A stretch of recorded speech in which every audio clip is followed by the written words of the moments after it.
Gulf overseas exchange company LLC প্রবাসীদের remittance পাঠানোর এক বিশ্বস্ত নাম।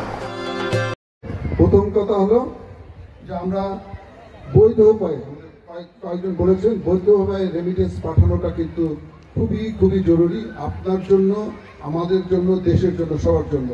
আপনি এই বৈধ উপায়ে রেমিটেন্স পাঠালে সেই বৈধ উপায়ে টাকা দিয়ে কিন্তু আপনারা যে কোনো জিনিস বাংলাদেশে করতে পারবেন।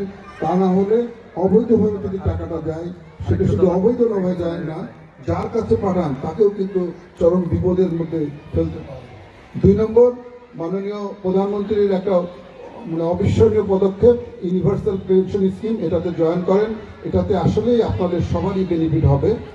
আমার যদি সুযোগ থাকতো আমি কিন্তু আসলে জয়েন করতাম, কারণ এটা আপনার টাকা আপনার অ্যাকাউন্টে জমা হবে এবং গভর্নমেন্ট থেকে সেই টাকাটা হবে আর আরও জমা দেবে।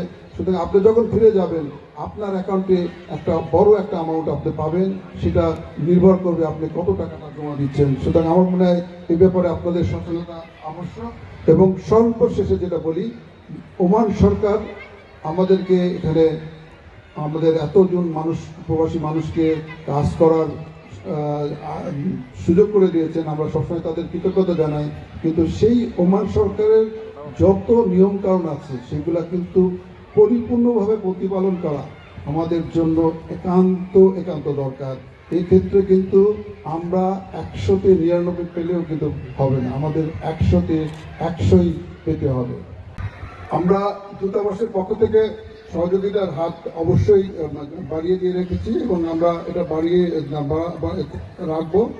একটা দৃশ্যমান প্রতিষ্ঠানের পক্ষে সাহায্য চাওয়া বা সরকারের কাছে অ্যাপ্রোচ করা অনেক সহজ।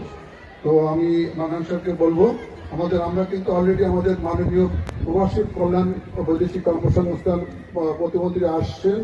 আমরা প্রত্যেকটা স্কুলের চেয়ারম্যানদের সাথে ওনার জন্য একটা মিটিংয়ের ব্যবস্থা করেছি।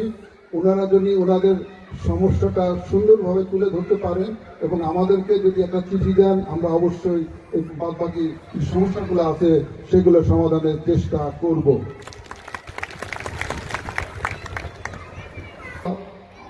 অশেষ শুভেচ্ছা জানিয়ে, বিশেষ করে জালাল স্কুলের এই ম্যানেজমেন্ট কমিটিকে আন্তরিক অভিনন্দন জানিয়ে আমি আমার বক্তব্য শেষ করছি। জয় বাংলা।